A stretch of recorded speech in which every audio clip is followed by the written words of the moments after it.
Thank you, Sasha. Good morning, everyone. As you've probably gathered from our reading, we are moving ahead this morning in our series from the book of Hebrews to Hebrews chapter 11 and just those first few verses of chapter 12. And in the process, that means we're actually skipping over Hebrews chapter 10, which is a pretty big call. Chapter 10 contains some of the most well-known verses in the whole book. I've chosen to do that because Hebrews chapter 10 in many ways extends the themes, the arguments that we've already seen in some of our previous sermons, that it is Jesus and only Jesus who achieves our full reconciliation with God. And then it contains another call to persevere, and we've seen a couple of those already. So we come to chapter 11. And if you use a Bible version that has added titles, you might find this labelled Faith, Faith in Action, or even Heroes of the Faith. And there is a tendency, I think, to read this chapter as a kind of honour roll. I like to picture in my mind a great hall with statues on either side depicting all these great people, the greatest heroes of God's people. And what we have heard from Sasha then is kind of the words that are written on the plaques at their feet as a memorial for us. And that's a lot to take in. We've already seen that the book of Hebrews uses a lot of Old Testament references, but this chapter goes that next step. It brings in, it seems, almost half the Old Testament, and then it apologises for the half that it can't fit in. One commentary I looked at in preparation devoted nearly a quarter of its length to this one chapter, delving right into all the stories and legends that had grown up in Jewish culture around these famous figures from their history. And the teacher, the nerd in me, wants to dive right in because there's so many interesting points to consider. Some of these verses give us reasons and context for passages that would otherwise be mysterious. It explains why Cain killed Abel. It tells us why Enoch was taken to be with the Lord. And I think many of us who know this letter, consciously or subconsciously, we actually assume that extra information when we are reading those older passages. Then we have some passages where the focus or the effect of faith is not where we might expect. By faith, Noah, when warned about things not yet seen, in holy fear built an ark to save his family. That's all good, right? That fits our expectations. But it goes on, by his faith, he condemned the world. By his faith, he condemned the world and became heir of the righteousness that is in keeping with faith. That's less obvious, but no less true. And it's actually a key part of understanding why the secular world has problems with Christianity. Righteousness is good. Righteousness is good, but being righteous shows up the unrighteousness in others. And people don't like being made to look and feel bad. Or you could take the blessings of Isaac and Jacob. There's a culture gap there, of course, but I think we can mostly understand why the Jews put so much importance on a father's blessing. But what had that to do with faith? Surely that's just something Isaac and Jacob chose. They were free to hand out their blessings as they wanted. Again, and I'm flying through this, Moses in verses 25 and 27, if you read that, there's a couple of points there that could put a different interpretation on the traditional Exodus account. So there's a lot that could use further consideration, but really I just want to flag those. I want to encourage you to do some study on your own or perhaps with your Connect group. Because there's a bit of a problem. If you spend all your time looking into the Jewish traditions of Noah or Abraham or Moses, there's a real risk that you miss the point of this passage. Let me put that a little differently. As I said before, people sometimes describe Hebrews 11 as a hall of heroes. I gave you that image of statues and plaques. But is that really what's happening? These people are heroes of Israel, sure, no problems there, but who is the real hero in Hebrews 11? And it's not a hard question. I've given you the answer up on the screen. The hero is God. The thing that ties all of these people together, the thing they all have in common, is that their great achievements came by faith. They came because each person trusted God. And yes, that is a choice, that is an act of will, that is something they're doing. But the one doing the heavy lifting, it's God. So in many ways, the most important parts of Hebrews 11 are not the different list of names or their achievements. It's in the verses that speak about faith and about the goal of our faith as we consider what this mighty God could do in our lives. Our starting point, though, is still Hebrews chapter 11, verse 1. Now, faith is confidence in what we hope for and assurance about what we do not see. It's a well-known verse.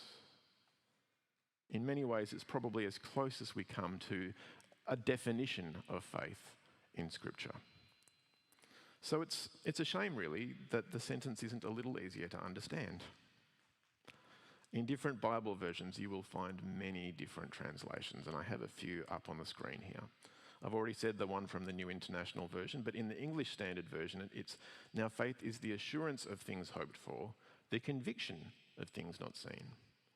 In the King James, now faith is the substance of things hoped for, the evidence of things not seen. In the Contemporary English Version, faith makes us sure of what we hope for and gives us proof of what we cannot see. And it's really not helpful when the ESV uses the same word assurance as the NIV, but for a different word in the sentence. Do you see that? The first term, which in the NIV is translated confidence, is the Greek word hypostasis, which can mean a substance or something with substance, something solid, something undeniably real. But it can also mean something with foundation, something firm and sure. Faith is the sure foundation that the things we hope for are certain. They're a reality even while we wait. The second term, elenkos, most often means a proof, like a mathematical proof. That thing by which a fact is proved to be true. So in the King James Version, that's the evidence. And because it's evidence that leads to proof or leads to conviction, it must be reliable evidence, incontrovertible evidence. Faith proves that the things we cannot see are real, at least those things that God tells us are true. If we step back a little bit from those definitions, I think the way that I tend to approach this question is like this. Faith at its simplest involves belief. That's often how it's translated, that's often how it's used in the Bible. Personally, I actually prefer to think of faith as trust. And since it's faith in God, it's faith in a person, trust involves entrusting ourselves to Him, giving over our lives into His hands. And to do that, that's a big step. To do that, faith has to be more than just optimism, more than wishful thinking, more than an uncertain or a wavering faith. Faith is a solid foundation. It is the thing underneath us that will not move. Faith is substantial. Faith gives us the proof and the confidence we need. And as verse 2 says, it is this faith that the ancients were commended for.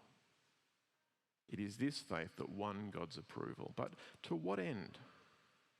What was the goal of the faith of Abel and Enoch and Noah and all the others? And there are two passages that tell us, both to much the same effect. Verse 13, all these people were still living by faith when they died. They did not receive the things promised. They only saw them and welcomed them from a distance, admitting that they were foreigners and strangers on earth. People who say such things show that they are looking for a country of their own. If they had been thinking of the country they had left, they would have had opportunity to return. Instead, they were longing for a better country, a heavenly one. Therefore, God is not ashamed to be called their God, for he has prepared a city for them. That is the heart of chapter 11.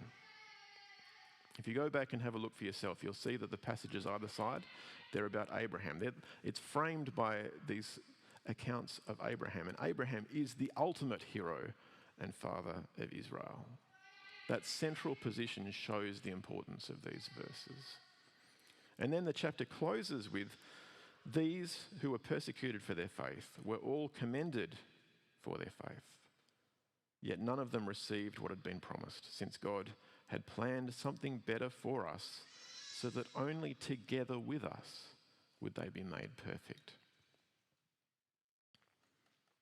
Do you get the idea? There's this sense in each of these passages of looking forwards, looking beyond the world that is, a world that is so often broken and full of violence and injustice, to something better, something that God will bring, but something that has not arrived yet. All these people, all these heroes listed in chapter 11, they all had faith. In each case, God did amazing things, yet in each case, they did not receive the things promised. They only saw them and welcomed them from a distance, admitting that they were foreigners and strangers on earth. The Christian faith is a forward-looking faith. We are called to stay in the world, to engage with the world as witnesses and ambassadors of God's love. We should seek in every way we can to make the world better, but our hope, our goal is not in the world. Not even a world patched and fixed to the best of our ability. We are citizens of God's kingdom and look forward to a renewed creation when God's rule will be perfectly fulfilled. Having faith, having a certain hope for the future, makes it possible to act for good, to act lovingly, to act by faith, whatever the situation we may be facing. It is because we look forward that we are freed to act now. It's possible because our hope doesn't depend on worldly success or comfort. It depends on what God has already done for us through Jesus' death on the cross. And it looks ahead with confidence to that new country, the new city, the far, far better future with God. That is wonderful news. But it comes with certain consequences. In the world, we're told, we are aliens and strangers, foreigners and exiles. We may live alongside our worldly non-Christian neighbours, but in some ways we do not truly belong. And that can be really hard. In the past, some of the circumstances this letter was written to almost 2,000 years ago. But even now in certain countries around the world, that difference, that foreignness, that strangeness has meant restrictions on Christians' rights, including the right to meet together and the right to work. In some places it has meant you had to pay extra taxes. And there can be other forms of hostility and persecution as well. We know that. And if you don't know that, I can point you to some of the websites that monitor the persecution of Christians around the world, and you'll probably be horrified, as I was. But Jesus tells his followers to expect this kind of treatment. So it is vitally important that we have faith, that our hope for a better future is certain, strong, and sure. And really, that's the other point I want to make. God is the hero in this chapter. Okay? Who is the other main character? You. Each of you. The purpose of this chapter, and if you think about it, the purpose of the entire letter is to encourage each of you as the ones to whom God is speaking now through his word. All of these other people, Abel, Noah, Enoch, Abraham, Isaac, Jacob, Joseph, Moses, they're not the main event. Sasha, I think in one of his little interludes there, called them examples. And that's what they are. They're illustrations. They're illustrations of the value of faith. And then as we come over from chapter 11 into chapter 12, we find they're not just illustrations, they're witnesses. They're not the actors. They're not the people competing in the race, if you want to use that metaphor. They're witnesses. Let me read those verses again. Therefore, since we are surrounded by such a great cloud of witnesses, let us throw off everything that hinders and the sin that so easily entangles, and let us run with perseverance the race marked out for us, fixing our eyes on Jesus, the pioneer and perfecter of faith. For the joy set before him, he endured the cross, scorning its shame, and sat down at the right hand of the throne of God. Consider him who endured such opposition from sinners, so that you will not grow weary and lose heart. Now, I think for most of us, we're probably most accustomed to using the language and the word witness in a legal setting. I'm a bit biased because that was my background as a lawyer, but I think that's the familiar one for most of us. We talk about witnesses giving evidence at a trial.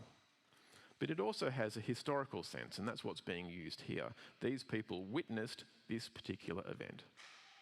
They're spectators, if you like. They're spectators. They're watching as you run the race God has marked out for you to run. That's us. We're the runners. We're the ones carrying the baton now, if you like. Each of us has a course marked out for us. But I want to stress, it's not an individual race. Sometimes we run alongside each other just for a time. Sometimes it's even a team event. And I think that's a better way to run, when we can support each other. Because we're not competing. We're not competing at all. It's not a single prize. It's not just that one of us gets the trophy. God's not that stingy. We can all be winners.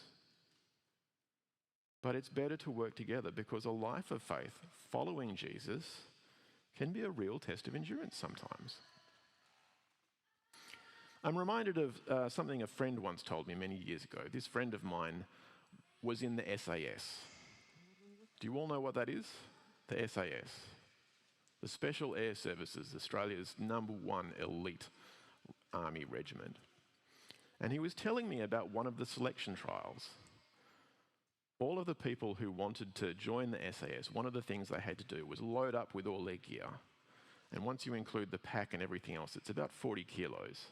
It's a lot of stuff. And then they would send you out on a trail run. You'd go out all together and just run. And going ahead of you on the trail was a truck, one of those big open-back troop carriers.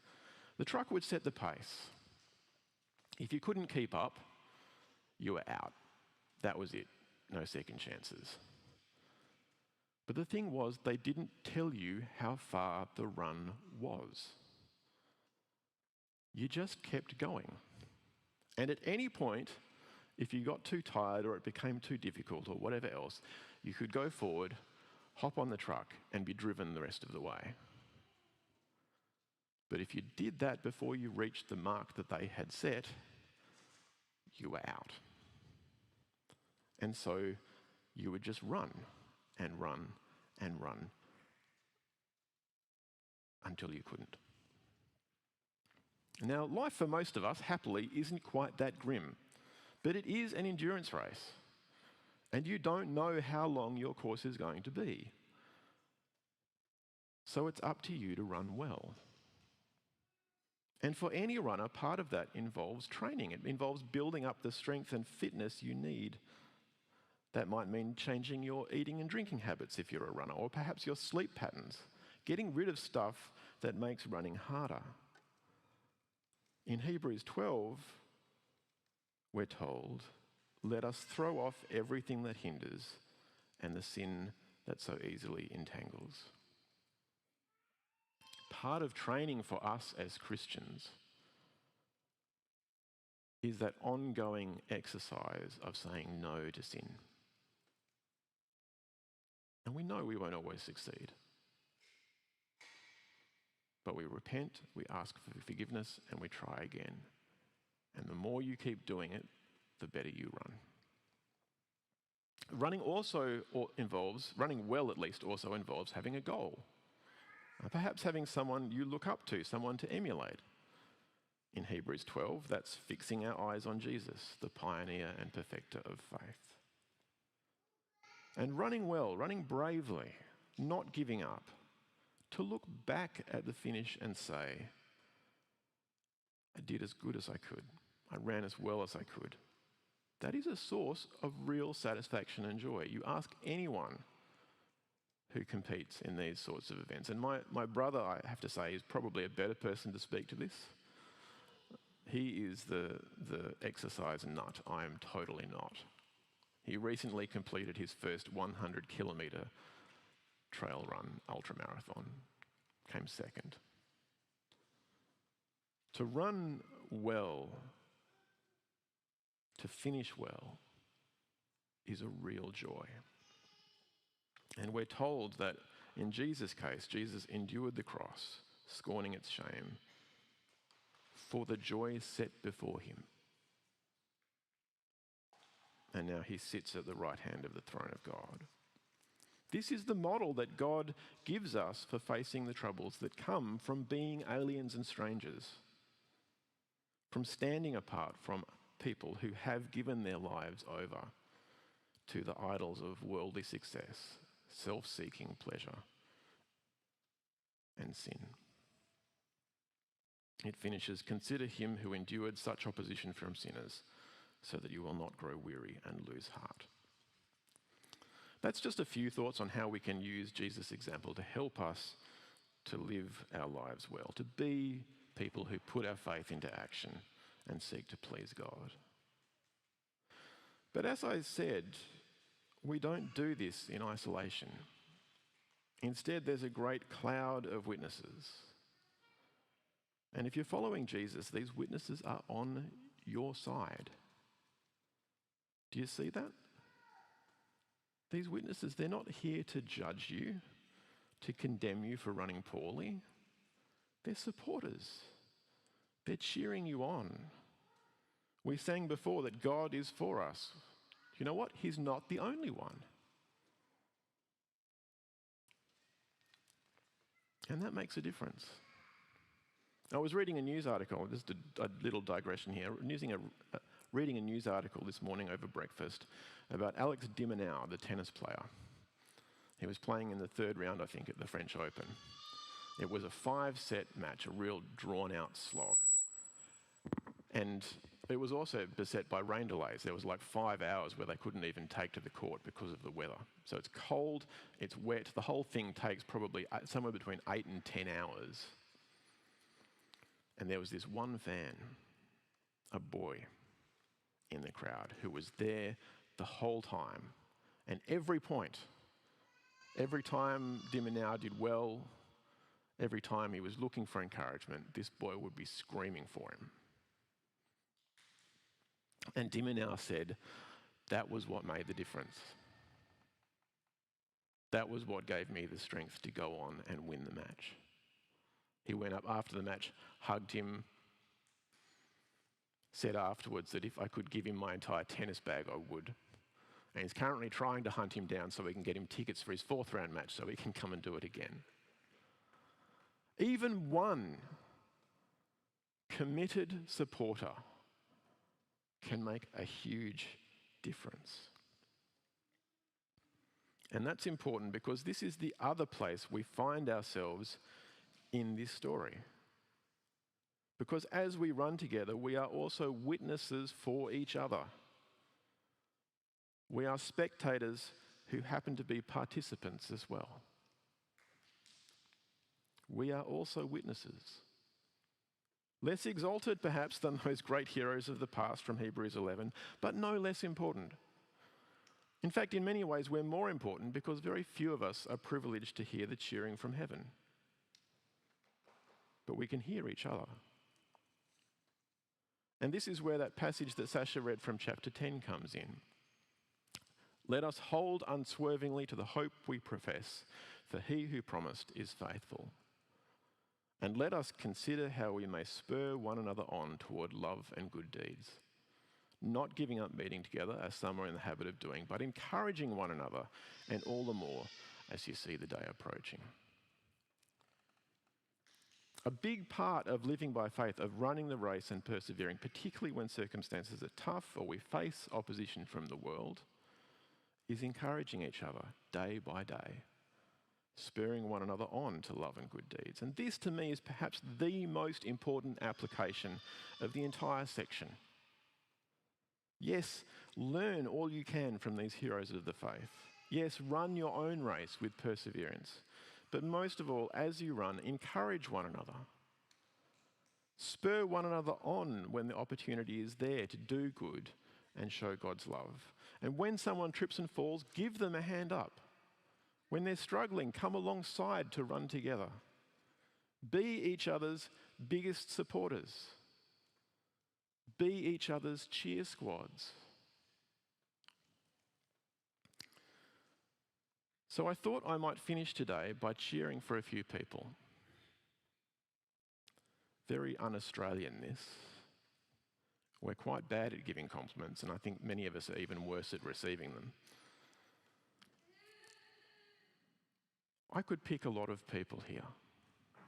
In fact, if I was doing my job perfectly, I ought to be able to pick any person here and offer a word of encouragement. Unfortunately, I can't do that, so I thought instead I would pick on my staff team. And I have their permission to do so. And remember, I'm speaking here now as a spectator. I'm not in their shoes. They may have a different view of some of these things, but this is what I see in them.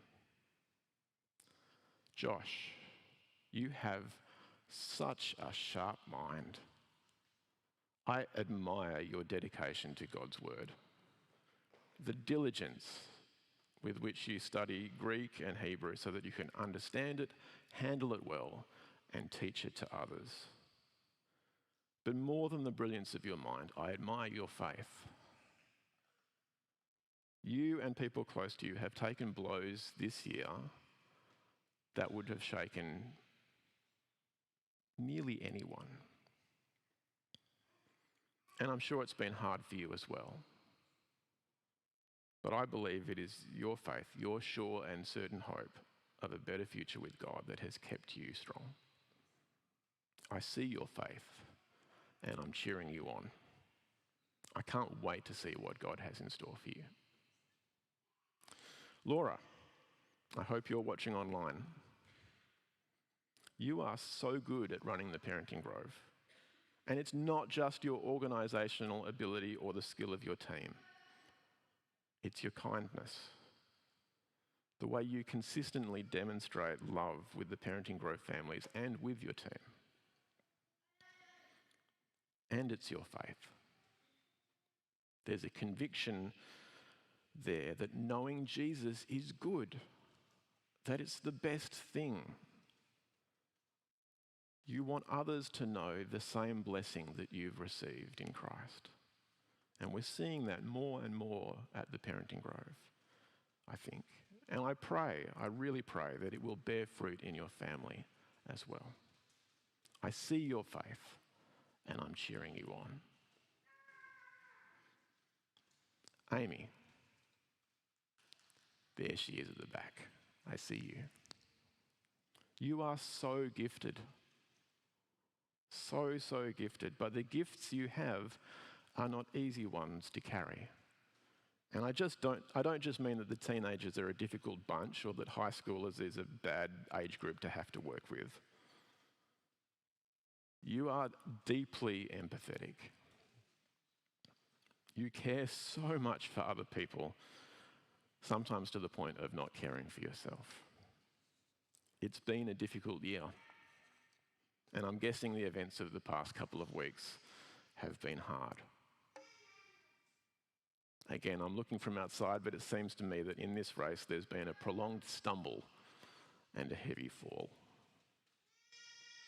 I see your faith. I see it in your willingness to push beyond your limitations. I see it in the resilience you've shown to get back up and carry on. God willing, your race has many more laps left to run. I see your faith and I'm cheering you on. Now, you don't have to go that far.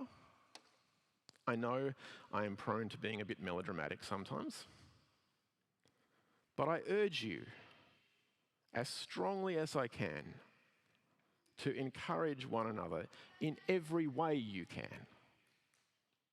And remember, the goal here is not warm fuzzies. It's not good emotions that soon pass. This is about building people up, calling attention to their faith so that their faith and yours will be strengthened. As we close the service, and I'm going to invite Sasha up in just a moment to do that, as we close the service and head to morning tea, why not find an opportunity to speak a word of encouragement? Or to talk to someone you don't know already so you can run your race a little closer together. Thank you. Sasha.